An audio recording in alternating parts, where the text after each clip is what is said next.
Right. Hello. Hello, Rob. Hey man, how you feeling? Shite.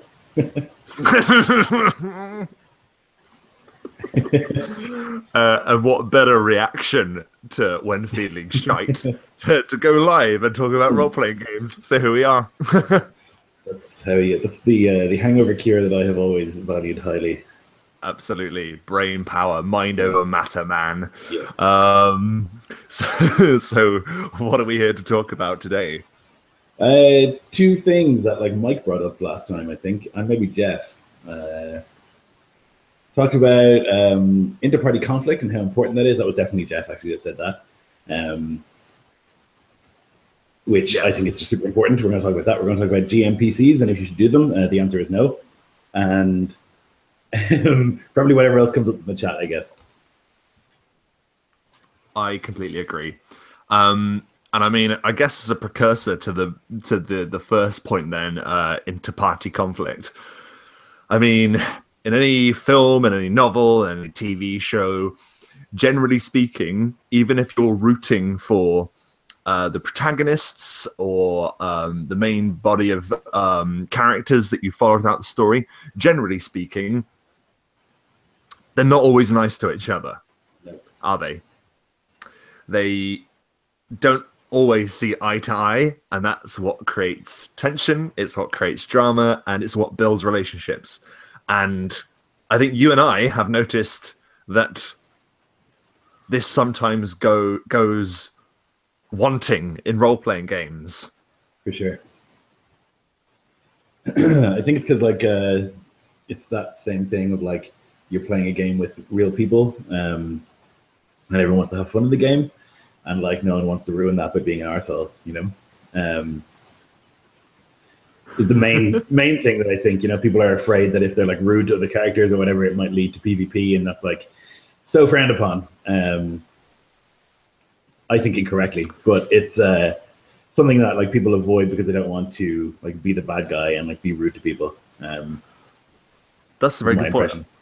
I've never seen it like that, but at the same time, I don't think I've ever played games with people that they would react in that way. Like I generally play games with people I'm comfortable with, so like I have no problem with Sure. like having a go at them whilst being a character, like Yeah. because you have that social contract that you are standing by, you're playing a game, you're in a role-playing game, you're not really a level 5 elf that's like disagreeing with the party dwarf about whether they should go into the dungeon drunk or not, like yeah, that's a very, very good point. It should be like, I don't know, not manipulated, but engineered by the person running the game. Could be. Do you think it should be? Yeah, I think it's useful to bring things up that like characters disagree about. So like, let's see, what's a game where you have like a strong? I mean, it happens in Iscloth a lot that people fight each other in the party because like they're not heroes. They're just like people who are trying to get rich or get famous, and that means that they're for themselves mostly. I haven't run a long-running Iscloth campaign in a while, and so I haven't seen much bonding. It's usually one-shots, and one-shots I think are much more likely to have conflict in campaigns. I did play in a long-running campaign that Andrew Knapp ran back in the day from the Astral, and that was like notorious for its PvP, and really pushed the limits of what was acceptable. And my character in that was the player killer. He just killed many players' characters. But Andrew like made that happen a lot. He like put things in front of us that like would split us, or like my character had like become pretty powerful and famous, and then he brought out this like one of the players came in with this like other character called a Protocar, which is this like special Githyanki warrior who's like a religious hero and like a sort of like groomed to be the next big thing. And immediately my character was like, no, fuck that on the boss. And there was a conflict straight away, But I think it depends on the game you're playing. It's way harder, I think, to have it in we're all friends and we met in a tavern and we're going to go to this dungeon, you know, and like, or even like we're all working together to save the world or whatever. It's a different kind of feel, you know. Yes. So it's harder to get it. I mean, I think with the GIF, I think it in certain campaigns and in certain settings, I think it's almost you should be looking forward to conflict between the parties because it's based on a certain culture, or you know, if you said, okay, we're going to play a game about pirates on the open seas, you're obviously going to know that pirates are all about backstabbing and sort of stereotypical pirates all about like backstabbing and trying to get the better deal. And so I think some of that comes with the territory, depending on some games, kind of like what you were saying. I think that is then the challenge to ensure that it can happen in a game where that isn't always, where it isn't expected. And I think it's great when certain characters disagree with each other because, like we were saying, it creates tension, it creates drama, and it also creates like an interesting role-playing dynamic. And you're not always like constantly agreeing and patting each other on the back and. Which I know you hate, Lloyd. Yes. So, okay, well, maybe we can use this stream to work out some ways that we can effectively pull that off in a game that isn't sort of already assumed that is going to be the case, like in a gift game or in a pirate game or whatever. I think like just like. Conflict doesn't have to lead to PvP, right? It just doesn't. Agreed. And sure, if you're playing a character who tends to be violent, you know, you 100% are playing a character who likes to be violent if you're playing a role-playing game. But it doesn't have to always get to there. It can be like implied. It can be like you can have arguments without fighting, you know, like you do in real life all the time. Yeah. So like I think easy ways to do it are like to give the party like a quest or like a moral dilemma that like some of them will fall on one side of and some of them will fall on the other side of, you know. That's like to me the easiest way to do it. Like you have a cleric who's lawful good and you have like a rogue who's like whatever other alignments there are, and you give them a quest which is like steal something from a church, you know, and they'll get filthy rich. A no-brainer. That's a good quest. You know, it's an easy get up to money quest, right? Cleric's gonna be like, I don't want to do that. You know, piss off the gods or whatever. Like it's a kind of basic example, but it's one way that you can kind of get the players to disagree about what the best plan is. Like in the game that Nico ran for us recently, we like got to this like shitty village and they were being haunted by a draugr. And we went out into the woods and we killed this thing, but our impression was that it wasn't actually dead. Or like that wasn't actually the draugr, there was something else out there. And so we had a big disagreement about that. And then they wanted to dig up the body of this like fallen hero to like get his sword. And my character was like strongly against that as well. Like, what's he going to do when the final battle happens in Valhalla? You know, like what's he going to do? He's going to have a sword. And so like that was the game I mentioned it last time briefly, where like I ran up to Taylor's character and like threatened to chop her head off. You know, she was a witch, like a sorcerer, but in Isklof, that's a witch, you know. And my character was like very superstitious, and so he would like spit every time that she spoke to like ward off her evil and stuff like that.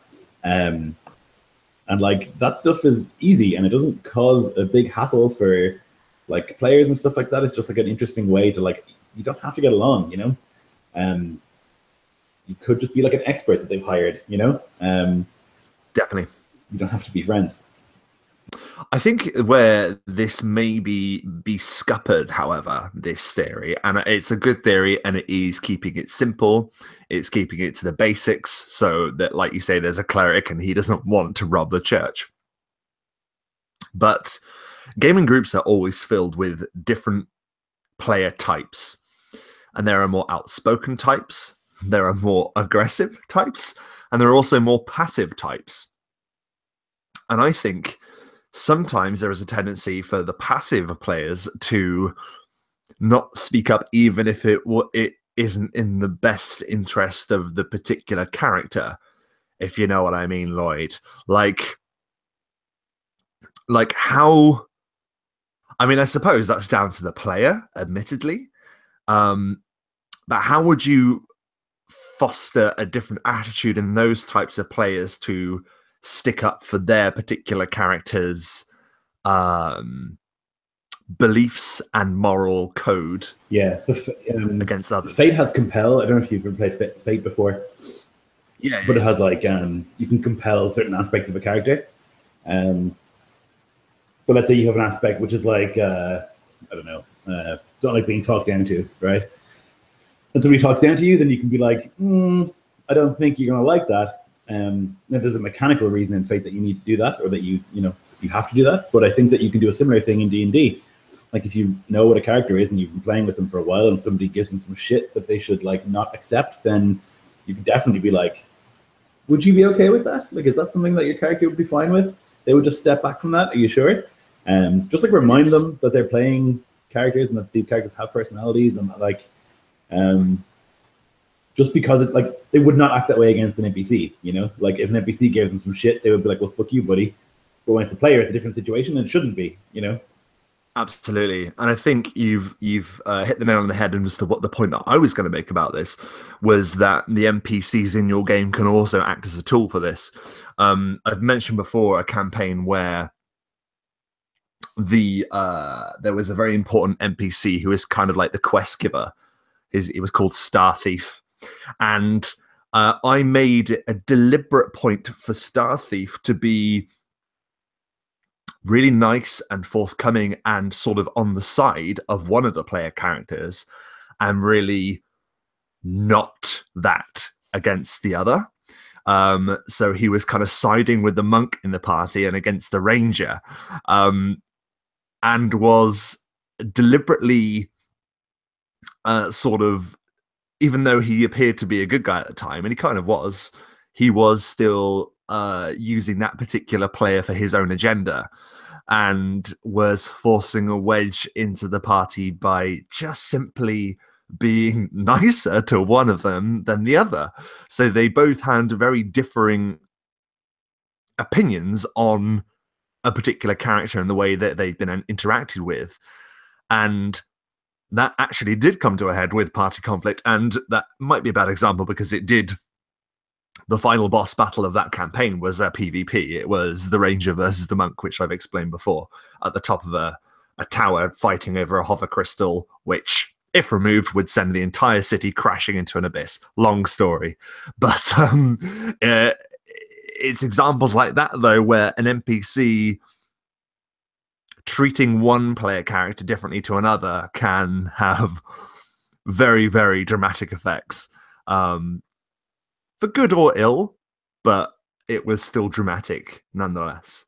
So that's something I'd say as well. The NPCs are a tool in sowing the seeds of conflict in the party. Like in the game that we most recently played, it's a good example because we had a lot of party conflict in that game. We came to this Jarldom, and my character had he was a champion, so he fought duels to avoid wars, and he had recently been defeated, so he was looking for a new lord to serve. And we got to this Jarldom. It was kind of shitty, but he was like, "I'll kill this Draugr, and then you will make me your head man." And he was like, "Yeah, sure." And so then when it came to the end where we had killed the Draugr or whatever that thing was, my character wasn't convinced that it was dead, that something else was still out there. And so they wanted to come back and say we've done the job, but my character was like, "No, we haven't. There's something else still out there." And so there was this big argument about us getting paid and stuff because my character wouldn't have lied about doing the job if he's intending to serve this lord, at that stage. He later went on to kill that Jarl, but that's another story. But yeah, so that Jarl obviously then was very, very nice to me, because I had promised to serve him, and I was a big warrior, and I was my character exuded confidence and dominance, and so he was this guy, and so he was very the Jarl was very complimentary to my character, but he was less so to the others. And that worked really well. It made me be yeah, this guy's okay, and the rest of them were this fucking Jarl. That's great. I absolutely love that. I mean, another example I was thinking of is not the latest one, but the session before A Night in Silver for the Lawkeepers. There was a little bit of a heated discussion. I wouldn't say conflict. Well, no, I guess that does count as conflict between the group and the Lawkeepers, because Taxes lost control and cut down someone before thinking through all of the options. Marius, Lloyd, your character, was holding the character in place with the hold person spell, and then Taxes came along and kind of just fucked up this dude's day, cut him down, and that led to him actually bleeding out because he basically almost cut his legs off. You know, you don't really come back from that. And you didn't heal him, and it was a situation that all of your characters agreed on the fact that would have been dealt with better, but Taxes took the opinion of he was a threat, needed to be dealt with, and you and in fact most of the others were kind of like, well, we could have done this. It didn't have to be this way, and it gave your group a bad reputation amongst the people that you were trying to get on side with, and you were trying to make a good impression with. So it's good to have, if the player does something that affects the party negatively, it affects the NPCs and the world around them as well. So the people then became frightened of you. They were worried because they were like, oh my God, well, if they're happy to cut one of us down, admittedly for a reason they weren't aware of. Sure. What's to say you're not going to do it to someone else? And that was something that just happened. That wasn't me. I mean, admittedly, I sowed the seed of putting evil within the group of NPCs, but I didn't think that was. So I suppose it can happen naturally as well. And when it does happen naturally, you should just leap on it, I suppose. Yeah, I think that like when it's a good skill as a player, like when the opportunity presents itself for them to have a conflict, that you just kind of like push it a little bit. So like I've done it in Middle Earth, you know, like somebody fails a wisdom save and then all of a sudden they start hearing voices and those voices tell them not to trust the ranger or whatever it is, you know. Oh man, that's great. We should, let's go into that a bit more then. So my character Faroth, in Lloyd's excellent Against the Shadow campaign, which can be found on this very channel, it sort of rubs Baragon the wrong way to begin with. Baragon doesn't like him for a number of reasons. There's the whole, if you know Lord of the Rings, you'll understand. The Gondorians, they're not too happy with the idea of the Men of the North having some stake in towards the hierarchy of Gondor. They just don't like it, and for understandable reasons. And I don't know, there's a few reasons why Baragon didn't like Faroth a lot to begin with. And you're absolutely right. The ring, I mean, it's a device that is used throughout the entirety of the Lord of the Rings book series and the films. Is the ring sows doubt and jealousy and hatred amongst even the closest of friends. So okay then, Lloyd, like as you're the one that runs this campaign, how do you feel using the ring is most effective? Like, what are the key points to take away if running something like that? I would say that, like, if you just you're playing in the game and you can see that there are certain conflicts. Like, so, one of them is from Rohan, and Rohan, is looked down upon by Gondor, and, so is the North or whatever. And then you have a dwarf, and, they're supposed to be greedy and whatever else. So you take those traits.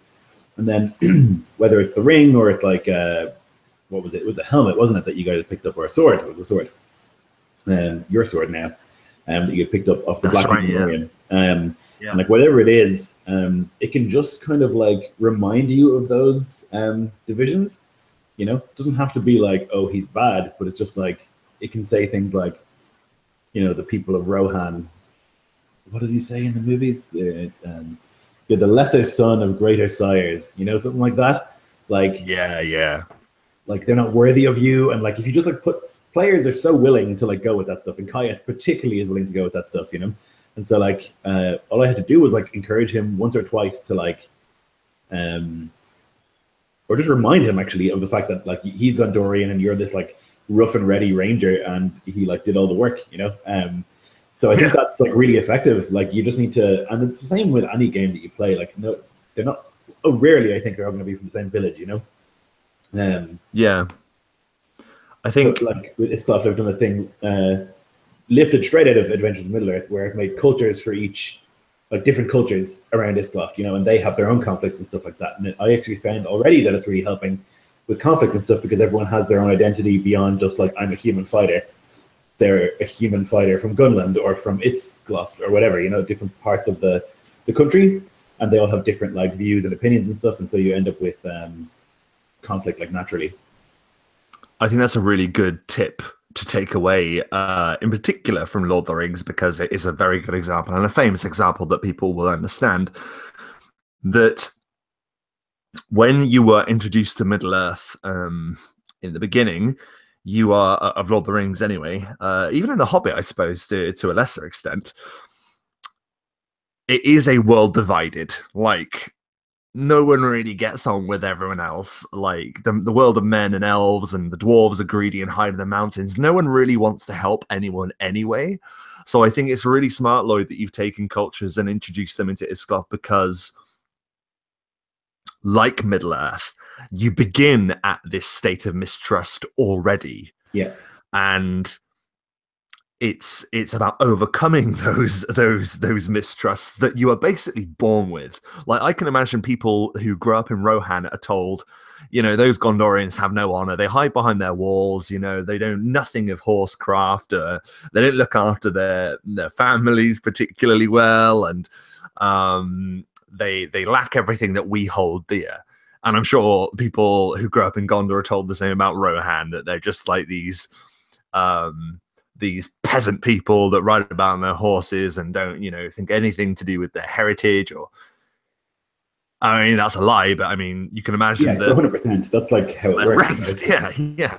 I mean, if you look at like, you know, all the wars in our human history ever, it's always like, oh, those people, they fucking eat babies, you know, like they just like, they tell lies about other cultures and stuff so that you can like dehumanize them and then kill them most of the time. And so like, it absolutely makes sense. Sure. And I think the culture system that Cubicle 7 made for Adventures in Middle-earth is like the best D&D innovation I've seen, I think, for 5e. I think it's the best thing I've seen. Like, I just really like it. Much more than having a race. It's like, it's not just you're an elf. It's like, oh, you're an elf from Mirkwood, or you're a human from Gondor, or, you know, you're a guy from Gunland in Iscloft, or, you know, maybe you're a person from Farwide or whatever, you know. It works really well for every setting. You can give like different cultures to different parts, and then you end up with like immediate biases and prejudices for your characters to like play with, you know. Yeah, and it is something that I have tried to slowly introduce into the Nine Kingdoms, but you know what? I never considered applying the template, at least not the same attributes, but the templates of the different cultures from using the Cubicle 7 stuff. That's really smart. That's really cool. I might have to look into that some more. And it's easy as well. Like you're making a race basically, right? Mechanically, you're making a race. Yeah. But you don't think of it in the same way, because so in Iscloft, everyone's a human, you know. So you have all these different cultures, but they're all people, and so like you can change their ability scores and whatever else you want. But realistically, it just means that like players still have choices, which is nice, because for a human-only setting and a no magic setting, Iscloft becomes very narrow in terms of the characters that you can play very quickly. You can play a human, rogue, fighter, or barbarian, right? Full stop. No, I'm doing a lot to change that as I go, but like the culture thing has made a huge difference, I think, because people kind of look and they go, ooh, I could be like, you know, so I keep saying Gunland. That's like the main one. That's like the biggest one. It's like, that's the traditional Viking, you know? Then there's like all sorts of different ones, including like the Ulf culture, who are like these like wolf people, and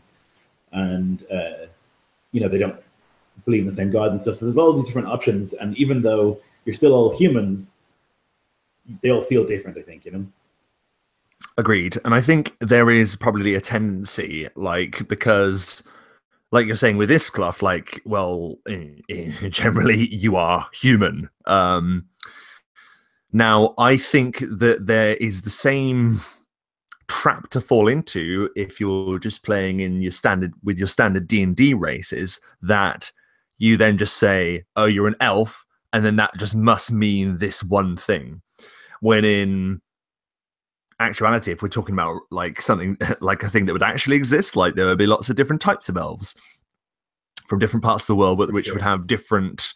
Yeah, so I think that extra layer of detail, zooming in a bit further into the different cultures, there's great differences between characters, but also then provides you with a new layer to find conflict within. There'd be conflicts between elves, there'd be conflicts between dwarves, you know, like exactly the same. So yeah, really interesting, very interesting thing to look into, I feel.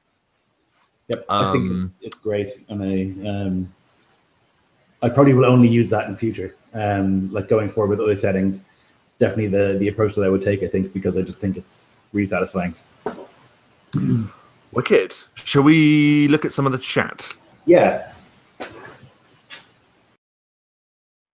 Okay, so first of all, we have Encounter Balance, Jeff Doty. He says, howdy guys, can't stick around too long since I'll be gaming pretty soon. Awesome, man. Have a good time. But can't wait to hear about the party conflict stuff. Taylor says, Legolas and Gimli. Classic party conflict amidst the most famous fellowship. Absolutely. As we were saying, like the Middle Earth is a world divided, and Legolas and Gimli are probably one of the best ways, one of the clearest rivalries and conflicts within. But at the same time, they obviously cement the fact that despite everything, you know, never thought I'd die fighting side by side by an elf. How about side by side with a friend? You know, and that bit makes me cry all the time anyway. But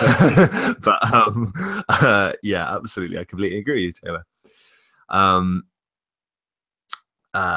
Jeff then says, I see a weird aversion to party conflict in some groups, usually as a reaction to bad PvP experiences. Conflict is such an important part of a good party, in my opinion. So can I ask, what is everyone's like bad deal with PvP? Because people are cowards, Rob, is the reason that they don't like PvP. They're cowards, and they know that PCs are devastating and will fuck you up. And that's why people don't like PvP, because they don't want to lose.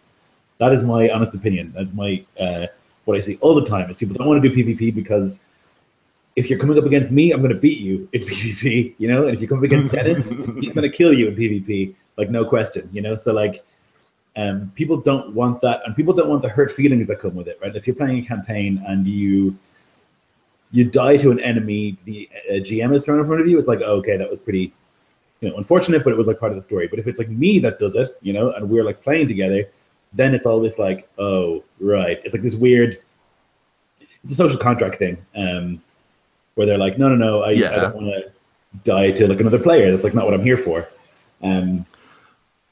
But who are you playing with where they would intentionally do it like for shits and giggles? Like obviously you got your beer and pretzel games or whatever, which is and at the same point that's totally fine because it's a laugh. And in terms of like heavy RP games, like generally speaking, I've been in games where there's been PvPs and the victor doesn't outright kill the person they beat, but beats them regardless, you know. While they're on the ground, and sometimes they do, and that's just the way it goes. Like, I don't think I've ever been involved with a PvP where it's just been done out of spite from a player perspective rather than an in-character perspective, if you know what I mean. You are, sorry. I have, but like that was the Git game, and it was all very spiteful. But you're right. I don't think it usually happens that way. Like I think most of the time, most of the experience I've had with PvP is like it just makes sense for the character, and like I say, I often say I don't like that. Oh, it's what my character would do, but like sometimes it is what your character would do. Like if you're playing, like my recent character was Ruga, like a champion duelist. You know, he like fights people for a living. That's his whole thing. And if you're giving him shit, he's going to challenge you to a fight. Like it's just that's his thing. You know, like and Marius would do the same. Like there's a point with Marius where it's no longer him going, okay, well, I think you're being unreasonable. He's just going to be like, what the fuck are you hit you with a hammer? You know, like, just stop it. Because I can, and I'm like twice your size, and I'm a paladin. Like, you know, it's unrealistic to think that people who like are warriors for a living and who kill for a living aren't going to kill. You know, I don't get it. Yeah, and I mean, I think it depends on the character as well, because although sure Marius would fight one of the other members of the party, I don't fully think you would outright kill one of them once you've beaten them. Would you? No. If you dropped them to 0 and they went down, you wouldn't just smash their head into the ground. No, it would take a lot as well for Marius to like, if they hit him first, maybe, but I think it would take a lot for him to like be the aggressor in that situation. You know, like he's a lawful guy. He like has sworn oaths and stuff. He like lives a pretty rigid life, and I think it would take a lot for him to be like, yeah, I'm going to attack you. It would have to be like a pretty serious betrayal or something like that, you know, before he would consider it. But in that case, he would consider it and he would do it, you know, and like I wouldn't hold back from that, and I don't think any of the other players would or would mind, you know. And that's what I'm saying. Yeah. Like, I don't think that most players actually have a problem with it. If it makes sense in the setting and in the game, but I mean, most characters don't have a problem with it, but the players do. They're like, oh, it's not really okay to do PvP. But I just totally don't think that's true. I think like you should, if it makes sense in the game, do it. You know, don't kill them necessarily, but like beat them up. There was an article which, admittedly, I only skimmed, so it could have gone into other details. But essentially, the main headline was that PvP is something that should be granted permission by the GM. Now, I understand if that's something that's said at the very beginning of the game. If the GM says, I don't want there to be PvP, do you think that's wrong? Do you think it should just be in the hands of the GM? Or do you think that personal relationships between player characters is entirely down to the player characters and the GM has no place deciding whether or not they should fight or not? I don't know. I think it's really up to the players. Like, I wouldn't want to be playing a game and someone to tell me you can't attack them. Because it just like ruins the immersion entirely. Like I can do whatever I want, you know. Sure. I would say often, like if it comes to a situation like this, that I would say like, okay, well let's do it narratively because I don't want to spend an hour having a PvP fight. You know, you guys decide what happens because I don't want to spend an hour of my life watching PCs batter each other because it's boring. Most of the time, they can have a habit of taking longer because players have a lot more survivability than your average monsters and or options. bandits or whatever, and options. Exactly, you can heal, you can delay the inevitable. Even if you're going to lose, you can still like be healing yourself and falling back and retreating, and so it can get messy. It can definitely be messy, especially when they both want to win. So I suppose doing it narratively is a cool way of doing it. But at the same time, I don't know. It's a tricky one because then why would you not then narratively do every fight? I don't know. It's interesting. Like, I've had, like I said, Isklov is prone to it. I've killed Taylor's character. I think that was her first PC death. Her first character death. I killed her. I remember that. I watched that one, I think. It was a fucking incredible game. And like, you know, it's happened a lot in this stuff. Like we ran this long running campaign and my character made a decision that was like pretty shady. And then there was some PvP, but he managed to get away and stuff. But like, I would hate the players to feel like, oh, I can't take the action that my character would take because it might upset Lloyd, you know? Because it won't upset me. Like, and my go-to is to assume that everyone else is on the same page, you know, like that they're fine with it. Like recently in that Game of Thrones game, I had that situation with Dan, which is like a very serious conflict where his character was like disobedient to the Lord and my character was going to send him away, like out of the party, kick him out of the game, basically. And I've talked about it before, how like I felt like that was player pressure as opposed to character pressure, but like that's a different kind of problem. But I wasn't going to like step back from that and pretend like my character would just be fine with it or like brush it over because I think it's like unrealistic. And you're playing a person with their flaws and their ego and everything like that. You know, you need to include that stuff. Absolutely. And I think Taylor actually has nailed it right on the head with this attitude. She has a good attitude about this when she says in the comments, I had a great time playing a witch in the party with Lloyd's character, like you were mentioning, Lloyd. Pushed his buttons and enjoyed the reactions immensely. You see, there you go. That's allowing the character to do something because you know it's going to affect the player in a certain way. You know it's going to affect the game in a certain way, and you're doing it knowingly and in a controlled way. You're not just, you're not being not self-aware and upsetting other players like for the sake of it. You're doing it for a reason. You're upsetting the character. You're not upsetting the player. If you know what I mean. Yeah, I do. I think so. Yeah. Oh, go on. No, go on. It's gone out of my head. I didn't really have anything either. I was just going to read the next comment. I will in that case. So then Jeff says, I think there's a certain new/bad player who ties too much ego into their characters and won't let them look bad or be insulted in any way. This leads to stupid PvP. Then there's a reaction to that too. Never have conflict at all. As with most things, the sweet spot is somewhere in between. You're right. There is a lot of ego that goes into characters sometimes from the players. Yeah. I think that there's like a fine line when you're playing that kind of character. I play that character a lot. Egotistical people who are very talented at killing, right? It's like one of my go-tos. Sure. Because in life, I'm not egotistical and I don't like killing. And I think it's interesting to play things I'm not. That's why I always play like religious characters as well, like zealots. Yeah.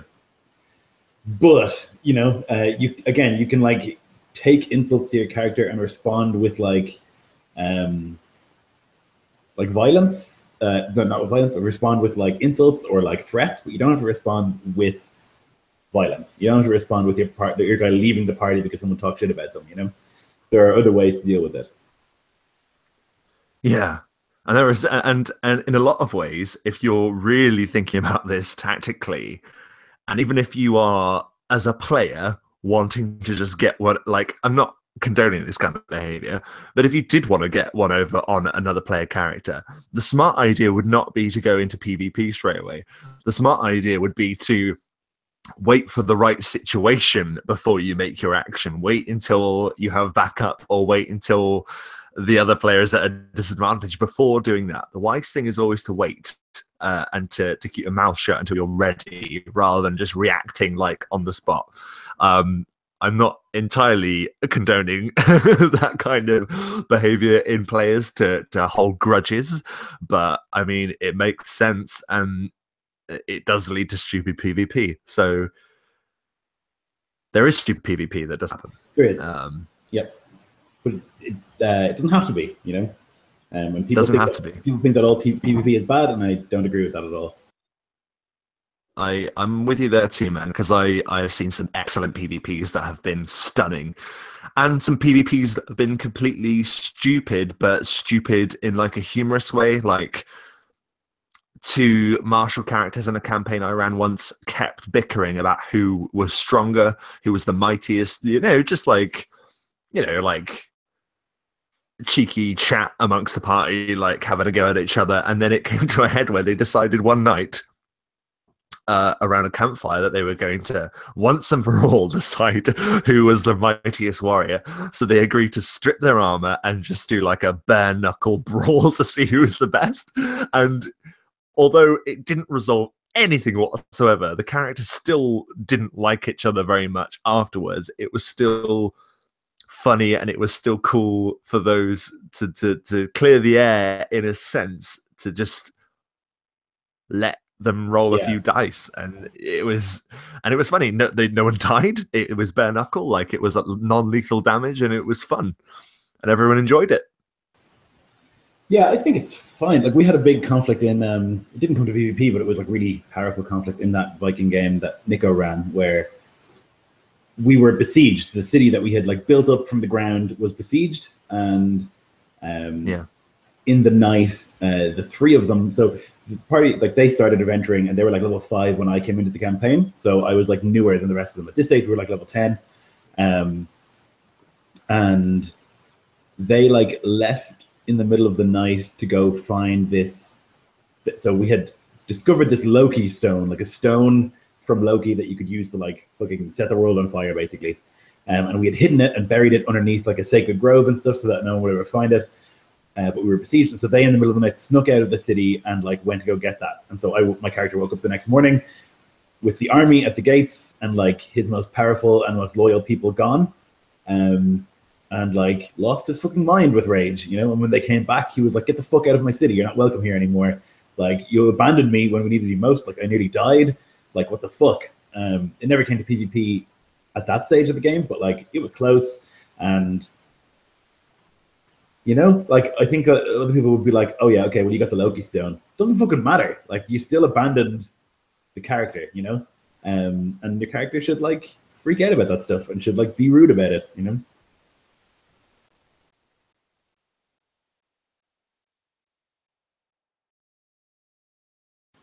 Hello?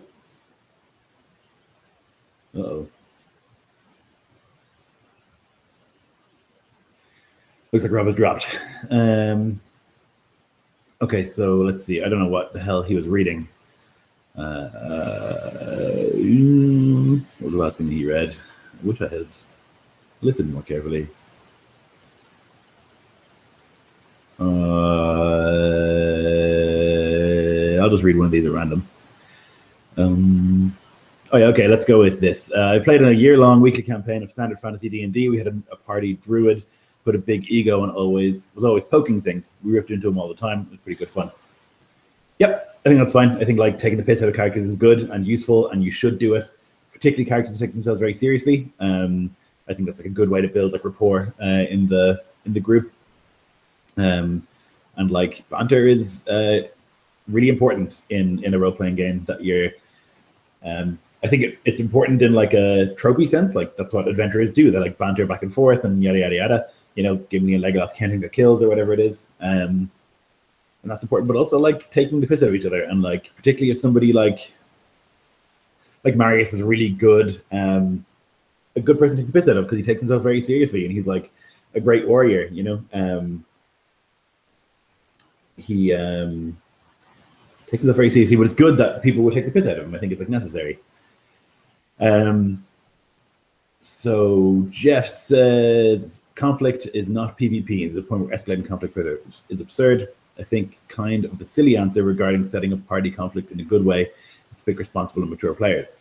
Most bad PvP experiences I've seen resulted from bad players. Yeah, just pick people who are sound. Like, I mean, and most of you know this, I have like a stable of about 20 people that I play with.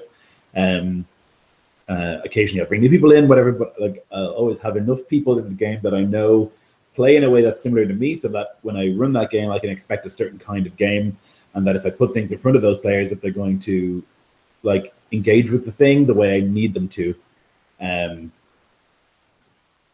you know, I think that's like super important.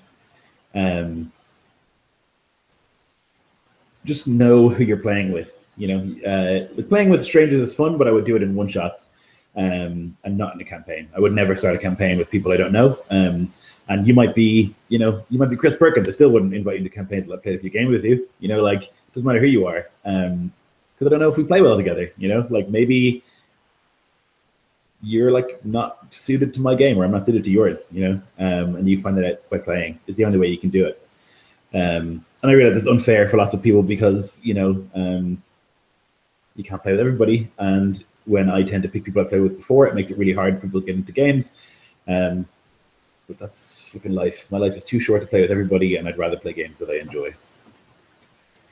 Hopefully that doesn't make me a villain. So Carl says, hi Carl, how are you doing? Check for traps. Alan, how you doing, man? What have I missed? Quite a lot, actually. But you can watch it later, I guess. Carl says, I'm totally a coward and very likely to die in PvP. Yeah, so, I mean, and I think it's actually Nelson said this a long time ago. He says that he's an immersive power gamer, and I would agree that's what I am as well. Like, I make a character that's totally setting appropriate and like really involved in the setting, but I make the best possible character that I can. I'll always make the best mechanical character that I can because I like playing the game. I like being good at the game, you know, and I don't see the point in making. There was like this thing that went around a few years ago, like where people would make subpar characters where they're like, oh, I'll just like roll 3d6 down the line and then I'll like be a shitty idiot. Like, why? I don't know. Like, just be someone cool, you know? It's a fucking role-playing game. Rob is back. Hello, Rob. Hey man, how you doing? My router exploded as per usual. See. Yes, not a problem. Where are we at? I had just read that Carl is a coward and is very likely to die in PvP. Those are her words, not mine. Okay, I'm just checking. Mike says, here I was going to join the chat. Mike will have her own chat, only probably you weren't a coward, blah, blah, blah. More of this. I'm still on PvP. I'll step away from what we are still on PvP, Taylor. Mike says, I'm here and willing to chat. Just saying, we can get Mike in here. He's a villain, Mr. Frodo. Villain is a great word that doesn't get used enough. It's like a GM word. You never hear players say, oh, he's a villain, you know? That's true, yeah, he's a villain. A knave. No one says knave enough. What a knave and a fool. Rapscallion. Scallywag. In fact, no, Locris says scallywag quite a lot, which I love. Scallywag. It's such a good word. You never see people bite their thumbs at people either. That'd be a great one. You know? I bite my nose at you, oh king of cats. Yeah, man. What? So, sorry, you were saying something about Mike. Oh, he just said he would, he's willing to chat. I don't know if he wants to come into the chat, but sure, if he wants to. If you want to jump in, man, by all means, we're going to talk. If you want to get in the chat, Mike, message me on Facebook. I'll send you a link. GM. What was the other thing we're going to talk about? GMPCs, right? GMPCs, yeah. Yeah, Mike, if you wanna hop in, let us know and we'll fire you a link, man. Because I'd be interested in He says you also don't hear enough nonsense the phrase "damn your eyes" and then just think of damn your eyes. Damn your eyes! What's that fucking film that Anthony Hopkins is in? Oh my god! Damn your eyes! What are you saw? Yeah. Such a cool. Oh man, he's the best. They do it in The Trip. Have you seen The Trip? Have you? With that's exactly what I'm referencing it from because I've never seen the film. But so great! Damn your eyes! Damn your eyes! All right, we're gonna get Mike the Piper into this little sitch. Okay, man. Get him in. Let's bloody get him in. This is what I'm talking about. We just like every now and then we'll just fire it off to someone and they can jump in and have their say. I'm just trying to think if there was anything else that I could add about PvP before Mike joins us. If he does want to join us, he hasn't said yet. He is going to join us. Yeah, there he is. Yeah. So in the chat, Alan just said, when are you going to run that fucking vampire game, Rob? Soon. Because I want to play it. Figure it out. Get on it. Hey, Mike. So yeah, that vampire game. Yeah, what the fuck is going on with that, right? I'm waiting. I've never actually played nor had the chance to even watch a WOD. Is it WOD? It's World of Darkness. Is it like a kind of a yeah. There you go. See, I know so little about it. I barely know the system. I know it's by that group. Actually, who bought them? Somebody who bought them recently. We bought them recently. Was it not Games Workshop? No. Somebody big bought the White Wolf thing recently. I remember. Yeah, it was Paradox Studios. Right. Yep. They bought them because I love their software, and I was like, "Oh man, if there's going to be a vampire video game, especially since Paradox knows how to do strategy games right." But Onyx Publishing. That's it. Thank you. Check for Traps. Yeah, good man. We're going to talk about GMPCs. You brought this up last time, Mike. We were going to talk about it, and you have arrived exactly on time. I arrived apparently just on time for Rob to drop off the face of the earth again. Rob uses a toaster to get on Hangouts, and he has trouble making it work occasionally. Is that the one where you got to take two butter knives and you got to kind of hot wire the toaster and then it goes onto the internet? Yeah, I remember that. Mm-hmm. Yeah. So it tends to fuck him over occasionally. So what is your take on GMPCs? Ooh, well, okay, so my idea about GMPCs are it's generally unless you are the most self-disciplined son of a gun GM that there is, GMPCs are probably not for you. And the big reason, of course, being is that you're you're narrating the story and you know what's going to happen, and you have a character who's like, yeah, hey, maybe we shouldn't go down that route because there might be a spike trap, so it just doesn't really do much. Now I've seen it in a sense. Myself, Lionel, and a few other people are in an offline, or at least an non-recorded Pathfinder campaign.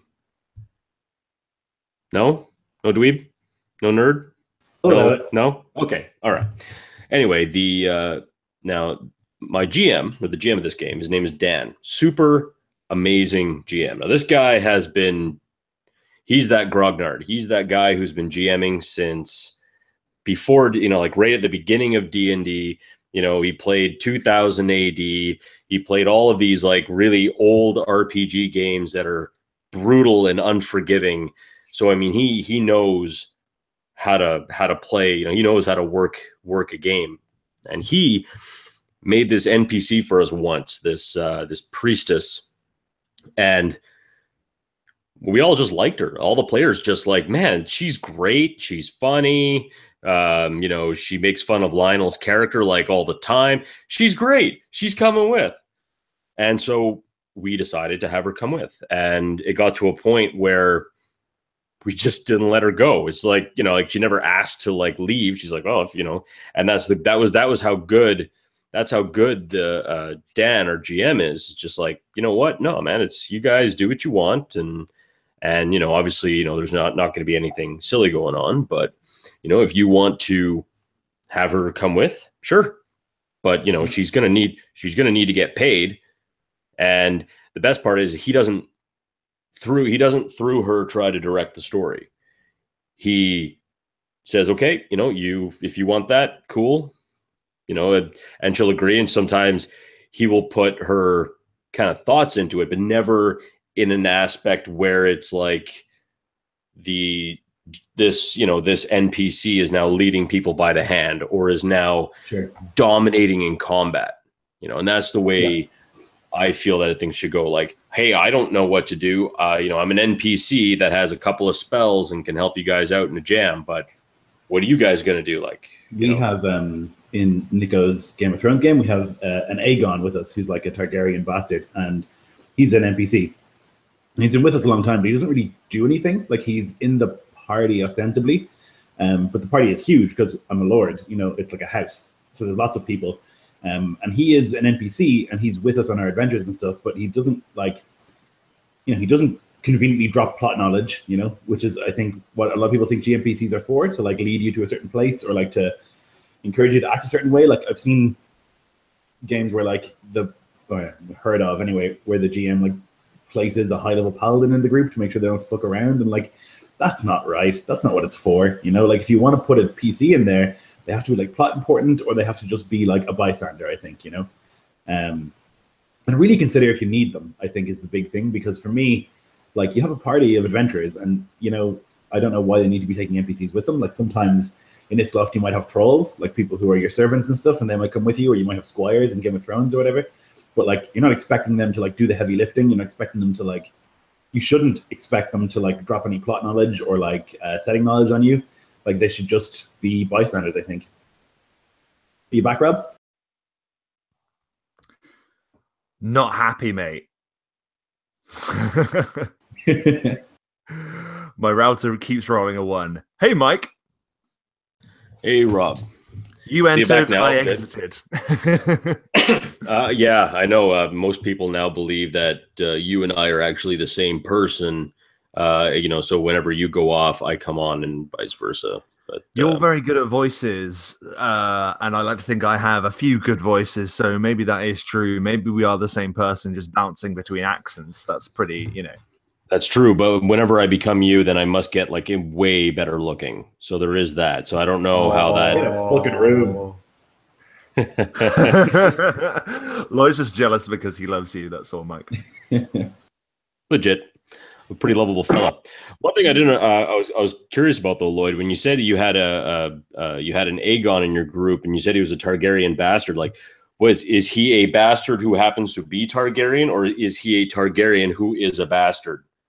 So he's actually not Targaryen. I forget. He's actually a Valerian, which is like a different offshoot of the Targaryen family tree. Yes. And so he's one of those. He was going to be sent to the Wall, and like the first episode of the campaign, he like the Night's Watch. You know, they stop at different lords' houses on the way back up to the Wall to like get rest and stuff. And he stayed with us for the night. And we noticed that he was bald. He got a message sent to us, and we went and talked to them. Realized that he was important, and so we basically took him from the Night's Watch. He's been with us since. So we've discovered recently that he is not a bastard. He's actually a legitimate child, and so that way he's like entitled to the lands of our enemies, the Cresseys, and also to Driftmark, which is like way kind of south where Dorne is. And so if we made him a big thing, we could like claim a lot of land with him, which is interesting. So he's like important as a plot character, right? But he doesn't really do much beyond that, which I think is good. I don't think he should be like, he's not involved in our discussions of what we're going to do. You know, he's not involved in the battles. Usually he's not a fighter. And so he's just like, he makes the world seem richer, but he doesn't like affect our gameplay, if you know what I mean. Yeah. It's kind of like an immersion, more of an immersion. He's more of an immersion set piece. 100%, yeah. I think that's a good way to use them, to use GMPCs. I think that's the good way to use them. I think the bad way to use them is to like try and bully your party into doing something. Like I say, putting like a high level paladin with a group of thieves so they don't fucking steal things. Or like if your party has been, you know, giving you trouble and putting like someone stern with them so they don't fuck around anymore. Like that's not an appropriate way to use GMPC at all. I also think a really weak way to use them is just put them in the party and they can go, well, I know the location of this secret place that you have to go, and I'm going to go with you because it's dumb. Don't do that. You know, give them a map. And I think, and to go back to the inter-party conflict thing, I think in some very special occasions, a GMPC can be there to sow more seeds of tension. I think you're right. The worst thing is when you have a GMPC who is there as kind of like an enforcer for the DM to make players go in a certain direction. You will go and complete the main story of the campaign, and you will go and retrieve this artifact or whatever. But I think they can be useful for, I don't know, like the example you gave was putting a high-level paladin amongst a bunch of thieves. Well, admittedly, that is, you know, perhaps unwise. It would also be quite interesting, or am I alone in that thought? I think it's like heavy-handed. It just feels like a punishment, you know? Oh, it's definitely heavy-handed. Yeah, I'm not saying it's like the most elegant situation in the world, but I don't know. Like, wouldn't it be funny if it's the dichotomy of you're a bunch of thieves and then I suppose there'd be no reason for there to be a high-level paladin. I think that's probably it's when there's no logic to them being there, I think is another problem. I don't know. Have you guys, Mike, what's your experience? Have you ever had a GMPC in for a prolonged period of time in one of your games? With the exception of the one priestess or cleric of Sarenrae, that was pretty much the only time. And when the GM who uses him, because it's in a current campaign we're in, uses her, she's never, she never bullies, she never forces anything. She may come up with like a very obscure suggestion, but it would never be something where it's like, hey, railroading, we got to do this because if we don't, then, bad stuff's going to happen. So it's always done in such a way that we as players still retain, I guess the agency to do what we will. And that's why, that's why I've got so much respect for this GM. He does such an amazing, absolutely amazing job, pulling it off. It's just great. Mostly because, and not only that, we've carried, like we've asked her to come with us for, I can't even think of how many sessions now, because I think it was like the seventh or eighth session, and we've been playing for over a year now, well over a year. So I mean, it's Sure. just been that long, and we just never let her go. You know. So and what do you think? Go ahead, Rob. Oh, I was just going to say, well, let's look at this the other way then. Like, okay, so it's good to ensure that the GMPC isn't robbing any agency or having too much an effect on decision making in terms of the campaign as a whole. But what about mechanically? Do you think it's right to say have a party and then to have a GMPC who is a cleric who could potentially provide healing spells and things like that wouldn't necessarily be in the makeup of the party unless they were there? Do you think that's unfair? Do you think it's like, well, the players should be able to look after themselves, or do you see what I mean? Like, is that a right move? I would say it's very gamey. Like, sure, you should be able to tailor the encounters to fit the party. You know, if you're a GM, I don't think that you need to like, oh, they don't have a wizard, so I'm going to give them one. I think that's like. Just change the encounters and make them more reasonable for what they're good at, you know? I think would be the way I would go. I don't know that you need to like include a character for mechanical reasons, and I don't think you should include a GMPC for mechanical reasons. I think for plot reasons it's fine, and if it's just something to enrich the setting, it's fine, you know? So like, if you're in Iskloft and you have a Gothi that comes with you who's like a priest, you know? Like, that could be interesting. He's just like this weird dude who like talks about the gods a lot. That might be a good way for me to just like, particularly if you're new to the setting or whatever, for me to like drop some stuff on you about like traditions and like how honor is seen and how the gods are seen and stuff like that, you know? But I wouldn't use them for mechanical reasons. And Mike, what about you? Yeah, I mean, in a situation where there's a group, you know, maybe the makeup is not exactly ideal or optimal. You know, I like to dance around that word because that whole optimization thing, you know, a lot of people balance that between optimization and power gaming, and it's like, no, just. But I mean, the thing is that like it can be done, I guess, in two ways. So on the one hand, you can look at a GM who's like, look, I just want to help tell a story. The combat is not as important for me as to like, you know, kind of like help, you know, like all of us go together on this journey of 4 different people and see what happens. You know, whether it be you know, an external storytelling or even an internalized storytelling. You know, it's a lot of different aspects. And then you have the on the other side, the other GM that like, look, the world is brutal, and if you can't fight and if you can't look after yourself and you can't stay alive, then you're gonna die. And it's unfortunate, but luckily, you know, you can always roll up a new character.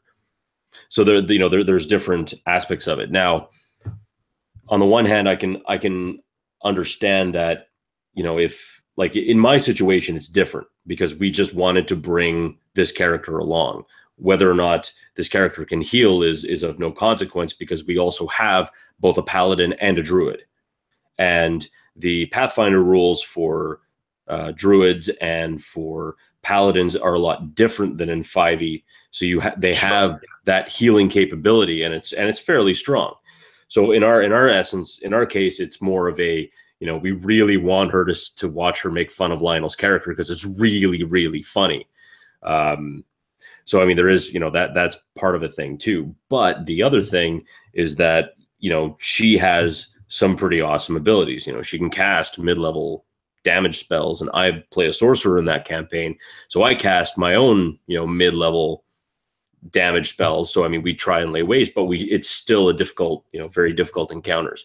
I don't think you need, as a GM, to say, hey, I got to help fill out my party because they're lacking in this kind of regard. If that's the case, then you know, I'm kind of with Lloyd in that, you know, you really need to, okay, if I've got like 3 thieves and 1 warlock, you know, it's going to be a whole lot less of, hey, go tete-a-tete with that stone giant over there, and more, hey, go sneak around that stone giant, pick that lock, and like go to the other side of the cavern for yeah.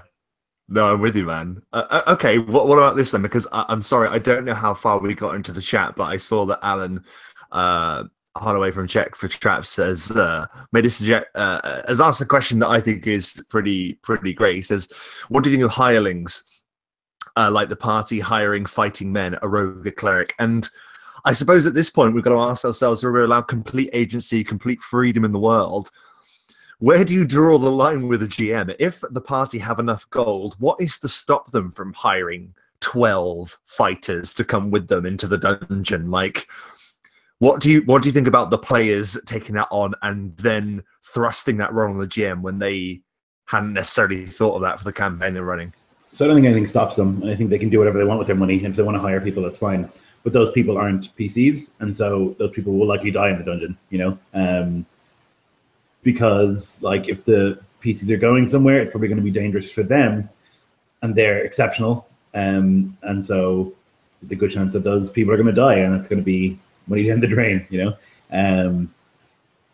Like I'm not saying you have to kill them, but I think that like, you know, there's plenty of ways for you to make it dangerous for them to hire people. I don't think you should discourage them because that makes sense. And like I love empire building, and I've done it lots of my games, you know, like in the Westeros game, you know, we have an army of to some extent, you know, we have about 100 warriors, and like we've just left Westeros, so we're not going to have them for a while, but like we were in a war, you know, we like fought a battle and stuff, and we like captured enemy soldiers and we brought them to our side and stuff like that.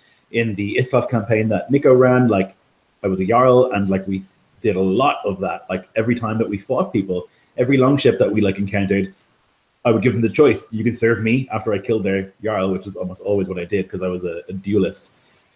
I would kill him and I would be like, here are the options. I kill all of you or you join me. You swear an oath right now and you join me.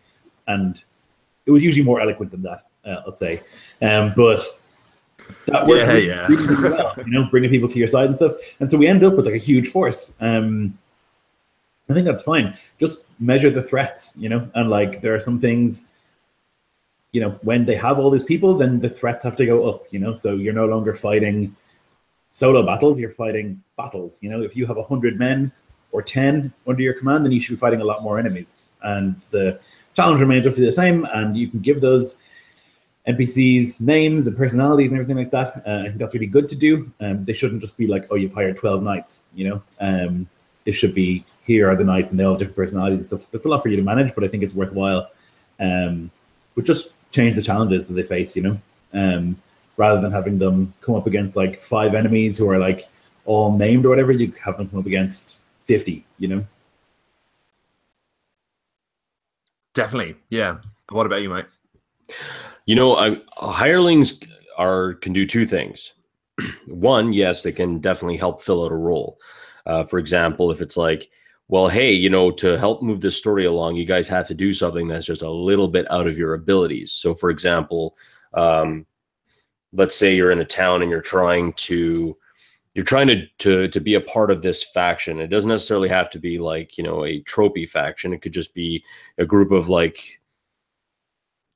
individuals who are powerful and influential. They say, well, you know, we want you to prove your loyalty to us by, you know, let's say, we need you to go into this rival's home, this manor, and I need you to steal this really valuable painting to them. And it's like, well, shit, none of us are thieves. I mean, we've got like warlock, wizard, paladin, you know, fighter. Like, what are we supposed to do here? You know, and so they go and they hire out a hireling. But the interesting thing is that as a GM, you can take these hirelings and go, where's this guy come from? Is he just some schmuck? What if he's part of a thieves guild? Ooh, I like this. You know, and then you start writing it down. Well, okay, well, what's this thieves guild like? Well, you know, maybe they're new. Maybe they're new into this town and they're just trying to break, you know, like kind of like break into the scene.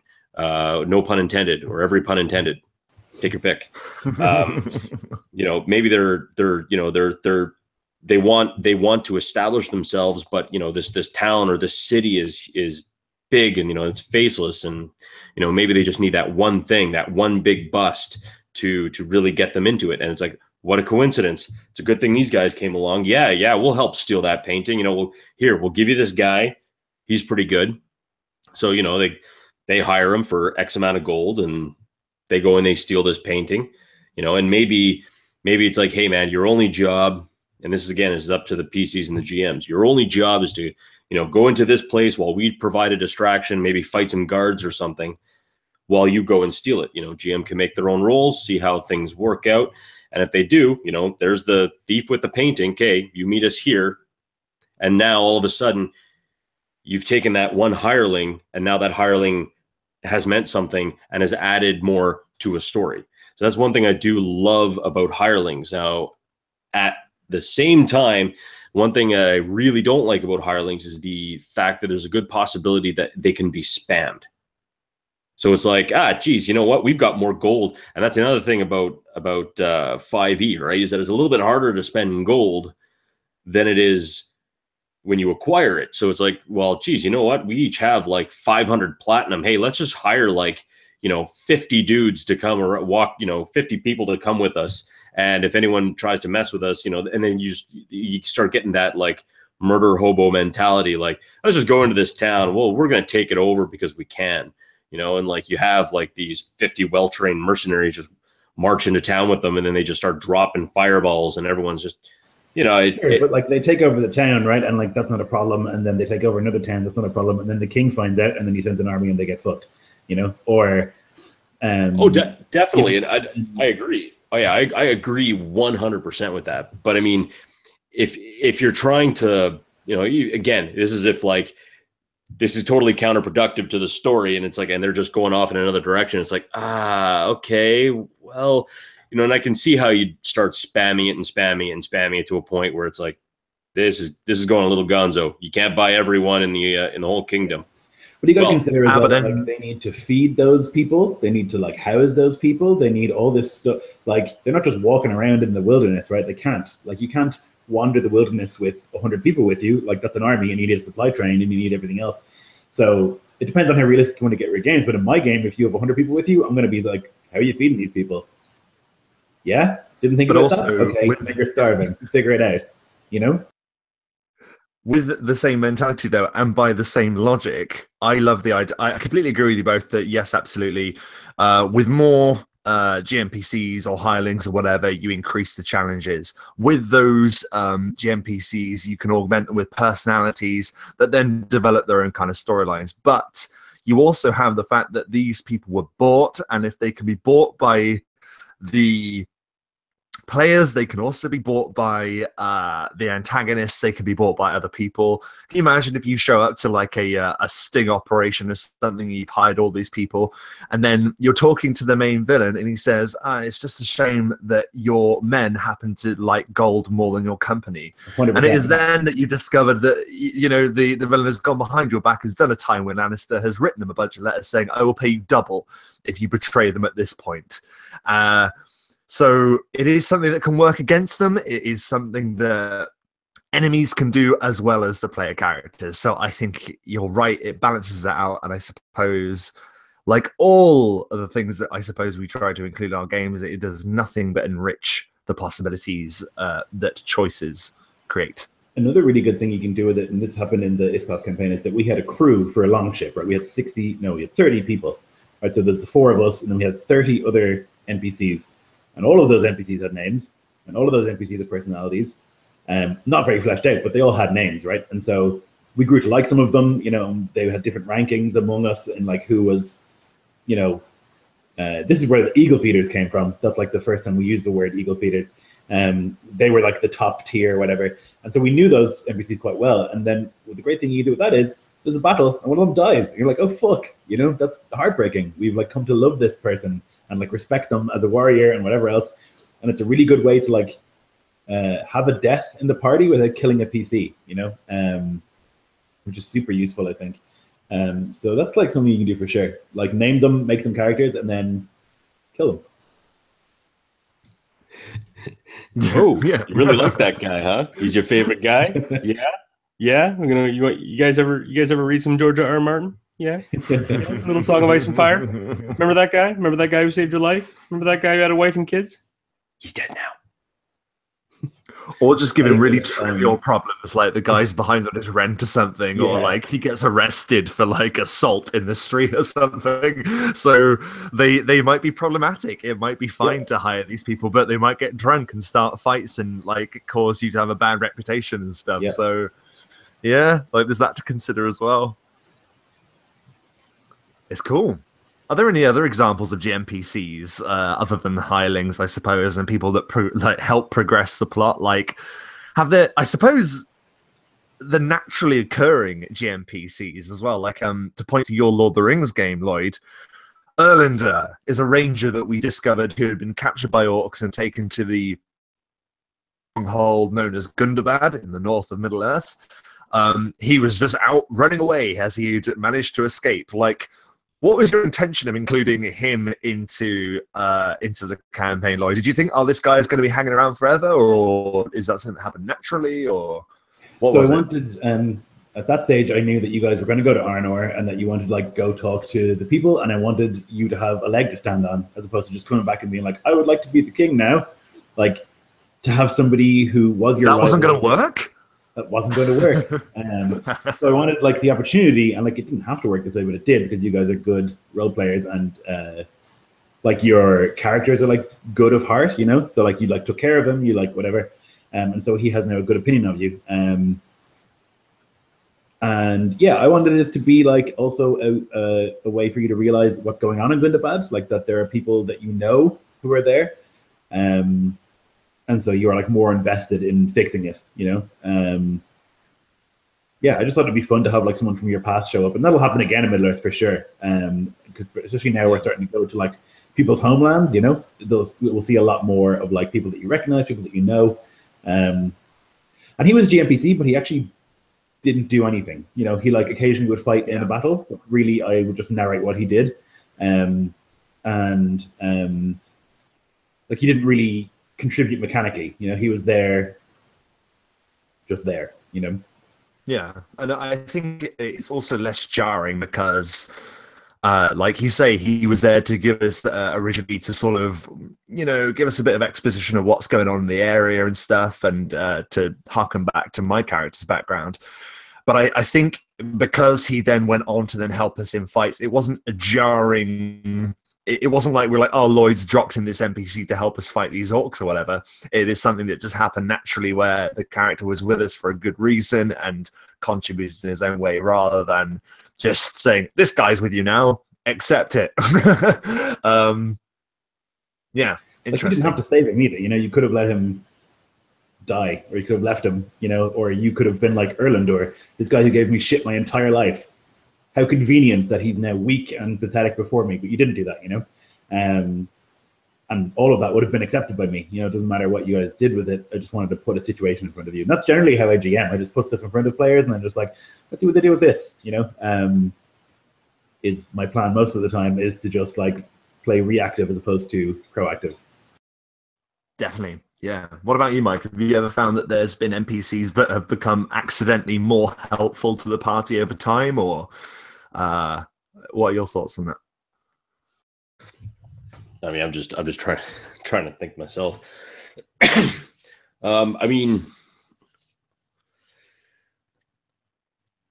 there have been times like when I've run some games and some campaigns and whatnot where, yeah, I've ended up making certain NPCs a little bit too, well, not, yeah, actually, yeah, a little bit too helpful. I mean, you know, oh, you know, what if you guys, you know, if you know, I heard that there's some stuff going on here, and oh, and you know, if you guys ever wanted to do this, and hey, if you know, only because I like to help, and you know, of course, you know, obviously as a player, yeah, you can be like, yeah, sure, I'll give you you know, I'll take your assistance, I'll hook you up, and so yeah, that's always been a bit of a problem for me in that a few of my NPCs have been a little bit too helpful, but I've tried now to make things a bit not necessarily more difficult, but more standoffish.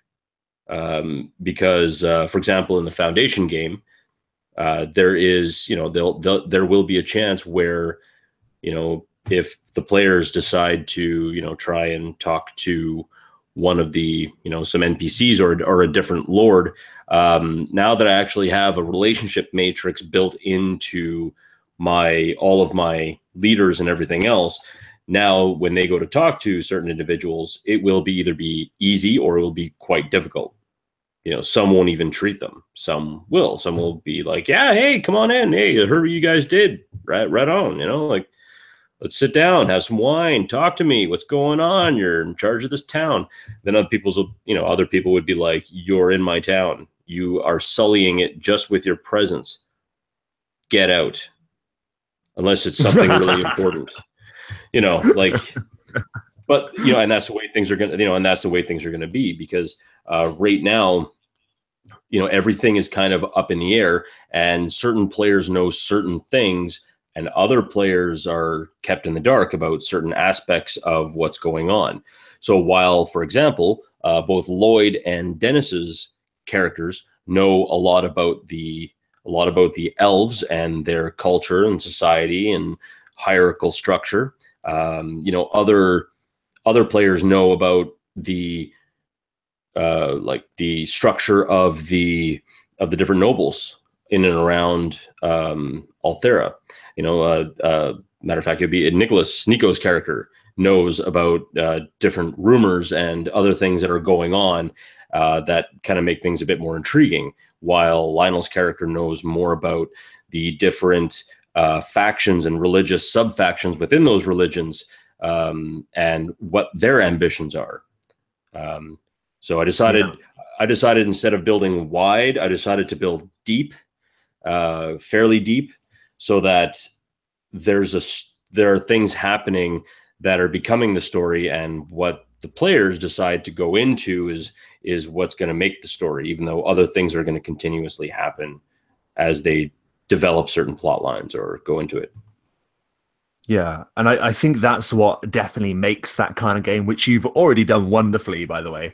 I mean, let's face it, in some games and in some sessions, as GMs, we don't have time to flesh out every single NPC. We don't have every single NPC's motivations or deep, dark secrets kind of prepared. But I think the benefit of having a game like yours is the fact that you are in a more static location where, like you say, you have to go deep. Like, there are things to discover in the one location. And I think, yeah, that's like a really interesting challenge. And it's also a benefit, I suppose, for you staying more in the one area, because you then get to explore them more.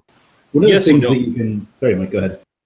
Oh, sorry. I was just really quick going to say, it's like, to me, if you think about it in terms of Star Trek, it's very much like playing. You're like, yeah. It's a little bit less The Next Generation, which I think a lot of campaigns are, where you go and explore different locations, and you go and you meet new and exciting people, and you probably kill them or probably not, but you at least meet and you learn about new things, new aspects of this world.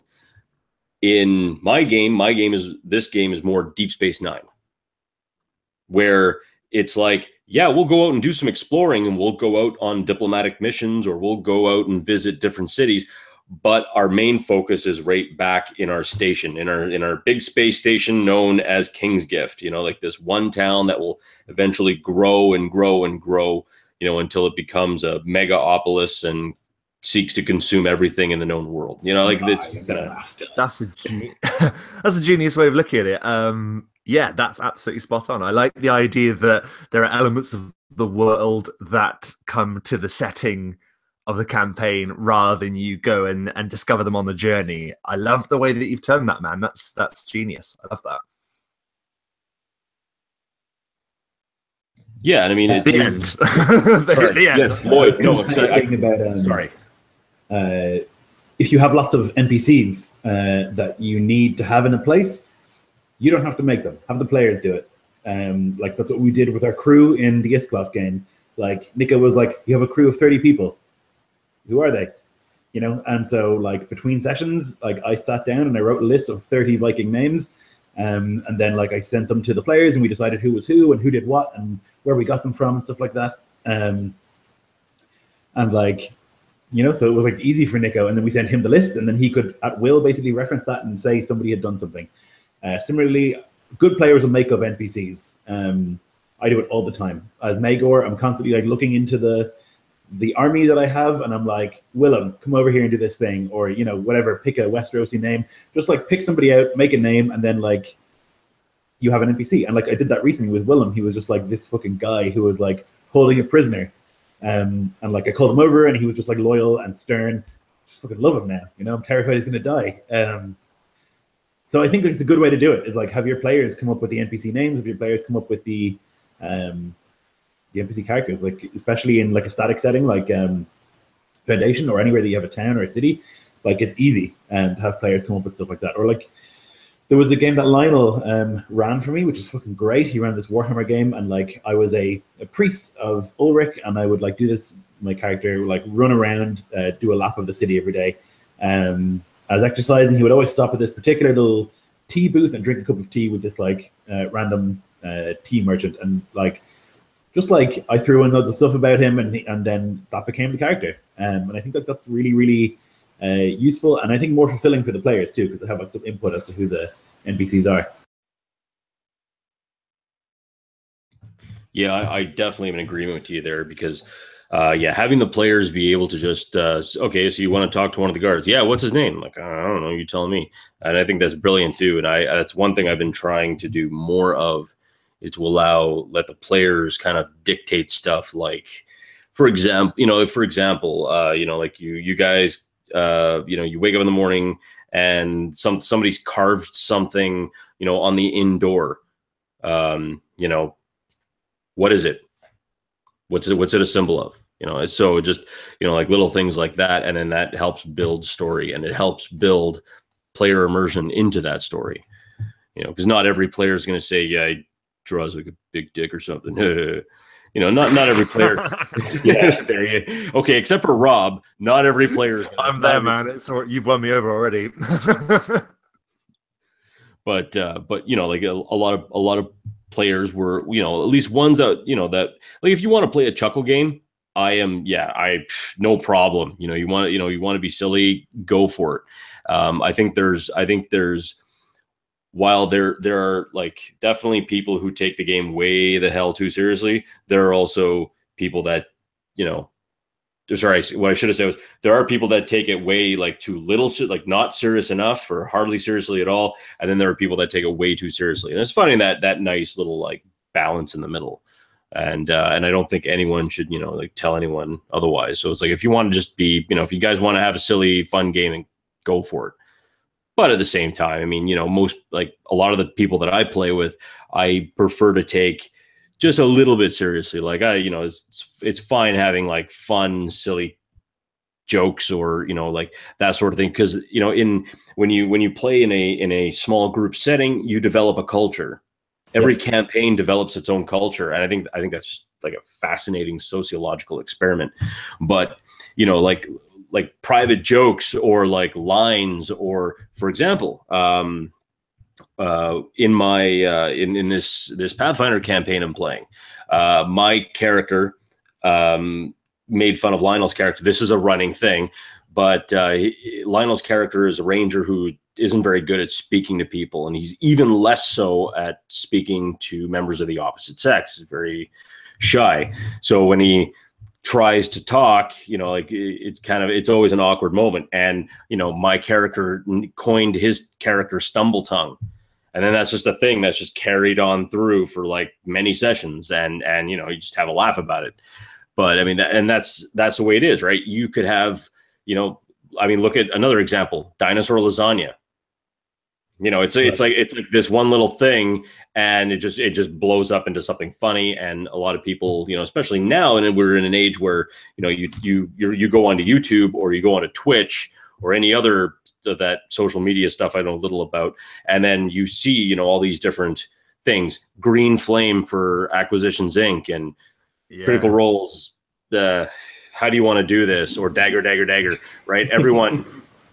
Okay, you don't like Critical. I like Critical Role. I've watched every episode. I'm just giving you shit. But I know what you mean though, and I think that like there's some campaigns that really works in, but I never see it in the campaigns that I run, because I think there will be some of that in the Star Wars game that's coming. I think, you know, Yeah. that's going to be it's going to be Yarly, but it's not going to be as Yarly, you know. Yarly is a great way to say gnarly and relate to me. Yarly, yeah, you finally done it. Add it to the brand, man. Add it to the brand. I think everything in moderation, to be honest. Yeah. I think it's all right to have a laugh. I think it's all right to keep things serious. Like, I think that's like the sweet spot. If you hit the balance, then I think you can't go far wrong. Guys, I'm going to rein this back to some of the questions in the chat so we can sort of start wrapping this up. But Taylor has mentioned something that I don't think we fully have clarified. Says, how do you guys define a GMPC? What makes it slightly different from just a standard NPC before we wrap this up? I would say that it's a NPC that travels with the party or becomes a part of the party, you know, as opposed to like someone they interact with. It's somebody who like becomes a part of their team. Would be my take on it. Yeah, fair. Anything else to add to that, Mike? Yeah, I think any once the GM makes a character sheet for said NPC, but to it in such a way that you can tell, like, you know, he's got the damage dice, he's got a huge list of spells, he's, you know, everything that that basically a player would do. If the GM is doing that and trying to tell the story and saying, "Oh, hang on a sec, because I got to roll for, you know, this and this and that," you know, like all these different things. Once the GM has his own or her own character and they're using that character in the same way and putting input to the players and giving their opinion and advice on what they should do, then yeah, that's a GMPC, and that's something I feel that a lot of GMs, or if not every GM, should try to avoid as much as possible. And if they can't avoid it, limit said character. Like, limit said character a lot, to a point where it's like, I can help you fight, but I'm not as strong as you. Like, you always want that players to feel like the center of attention, but once the GM pulls that away to their own character, you've lost, you know, you definitely lost it until that character dies from a GM boulder. Yeah, definitely. Yeah. Taylor's asked, does Grim count in Lawkeepers? And I'd say to the point that, yeah, at some points he affects the world and he helps them, but I don't think I ever let him take over in terms of like a combat. I don't ever roll initiative to include him into it. So no, but he has saved us more than once, you know. He's saved you once, I think. Maybe. Did we not? I feel Twice. Like yeah. I can't remember. He does definitely help you. He definitely helps you, but I think it's only ever narratively, I think, is what I'm getting at. Like, mechanically, he doesn't help you in a fight, but narratively he does. And I think as long as you keep it, like we were saying before, narrative, then I think that's okay. He's more of your Jarvis, really, like to your Iron Man. Like, he's your heads-up display. He gives you information and he gives you tactics, and he's also fun to play. So, yeah. But yeah, and then we have some people asking who you are, Mike. So we have put into the chat that this is Mike from Mike the Piper. Go check out his channel. It's bloody awesome. I would put it in the chat, but we all know Lloyd's stance on people promoting in the channel, in his channel. I promoted you before. He's already done it for you. Yeah. Oh, really? Is that a thing? I don't like promoting my channel, and I don't enjoy the slappery that goes on. I just don't like it. Oh, we're here to play video games and nerd games, you know. I don't like it. But the thing is, I mean, to be perfectly honest, you're great. No, you're great. No, you're so talented. No, you're so talented. Fuck off. Well, look, you do run some pretty awesome fucking games, and you should get goddamn well credit for it. Stop being such a humble wanker. Well, perhaps you should stop being such a humble bastard and just accept the praise. Take the praise. My show premiered yesterday, and I sat in the engineer's box all night until the audience were gone, because I hate being on stage and people are like, I hate it. I don't want anything to do with it. Author. Yeah. No, I know what you mean. There's something. It's interesting to bring it up because a lot of the time, right? As an example, I bring up Lawkeepers, and sometimes I think that I'm talking about Lawkeepers too much. And I'm like, but it's the only thing that I can talk about, that I can reference, that people can go and see me do it. Do you know what I mean? So I get worried about mentioning it too much. Do you guys get the same for talking about your settings? Because I think in the community, every one of us does it, I think, and I get a bit about it sometimes. What do you think? About my setting? Mentioning that? Yeah. Like, do you know what I mean? Well, I reference this stuff every time we stream because it's like what I run the most by far, you know? Yeah. And like, if I ran Faerun all the time, I would talk about that, but I don't, you know? It's just like where most of my experience lies in terms of games. I also don't think there's any harm in like, you know, you obviously love the setting you've made, you know, you put a lot of work into it and stuff. I don't see any harm in you talking about it. And like, as long as you're not like, you should play my setting, all of the settings are garbage, you know? Like, if you're just like, you just like have a thing that you like, it's fine to talk about it, I think, you know? Yeah, I suppose. Yeah, and I agree, because I mean, you know, I don't really advertise or go in deep into the Ironhead Chronicles settings, but I mean, you know, I would say, like, if anyone's like, hey, you know, I want to run in a game in a setting, but I don't know what to run. Yeah, sure, I'll suggest my setting, not in a sense that, you know, you must, because I think you nailed it right on the head, Rob, when you said, like, you know, you should play my setting and only my setting. See, and that's where the kicker is. Like, if someone said, hey, why don't you run a game in Iskloft? Cool. You know, why don't you run a game of Lore Keepers? Yeah, that's a great idea. You know, why don't you? Now, here's the thing, though. You know what you would not say is, hey, why don't you run a game in Aeronoth? Because all the other settings are garbage compared to Aeronoth, or, you know, like you wouldn't say that. Of course not. And Matt, to be perfectly honest, would probably disembowel you with his like one eye just staring you down until your guts spew out. And if you tried to do it that way, why? And rightfully so, because it's like, you know, you don't want to use someone's setting in a negative, right? And that's the thing. Like, I'm always happy. Like, I'll never put my setting up on the DM's Guild or anything. Like, I want, you know, my idea is that if someone is willing to run a game in a world that I created, so they're willing to sit down for 3 to 5 hours with their friends and run a game in my setting, then that's like, that's me. I'm happy. Like, I can't be happier, because it's like, you're willing to take the time to do it.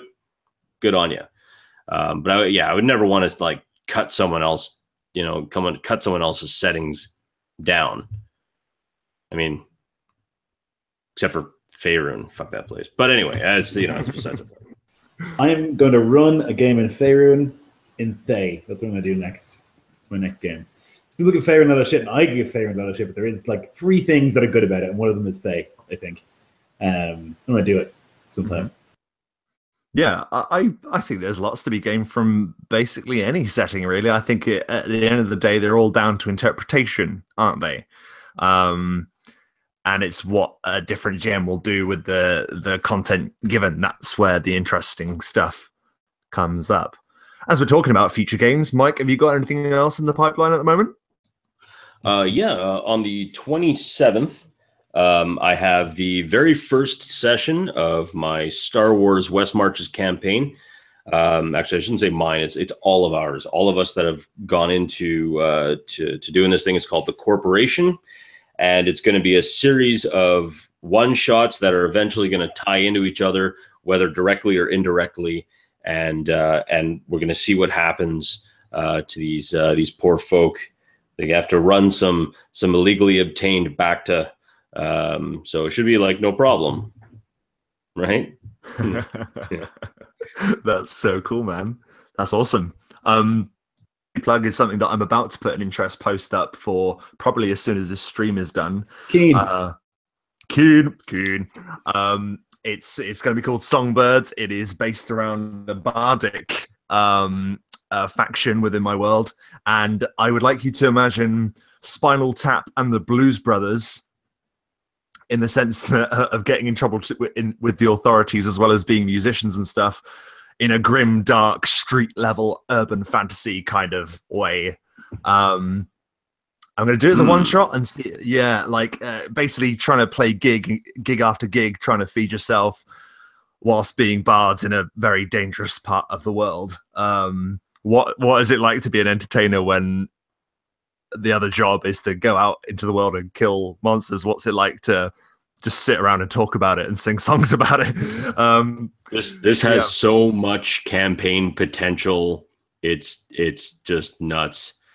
I'm just really looking forward to doing something just low threat, just something that's a bit kind of like just dirty and urban and underhanded, I think. So yeah. To be a musical jackanapes. Yeah. So keen at fucking hearts, like I'm in there. That is not what I sound like. Yeah, well, no, it's not actually. I thought it was you, Lloyd. I thought it was you. I'm so sorry. Yeah. Oh man. Okay. Yeah, that's all, I guess. That is all. That's all. How it ends. Not with a bang, but with a whimper. I enjoyed that, yes. Mike. Thanks for coming on, man. That was really cool. Yeah, man. Anytime. Like whenever we're on here, like if you're watching or whatever, you're around, more than welcome to jump in. Yeah, I'm keen. Keen. Yeah. Okay. Well, thank you everyone who watched. I hope you had fun watching us get through this, and we'll probably do another one of these soon. Actually, we won't, because I'm going away to Germany on Monday morning, and I won't be back until the 18th. So after that, sometime maybe I'll be back. Thanks. Good luck. Performance check and Mike the Piper. I'll see you guys later.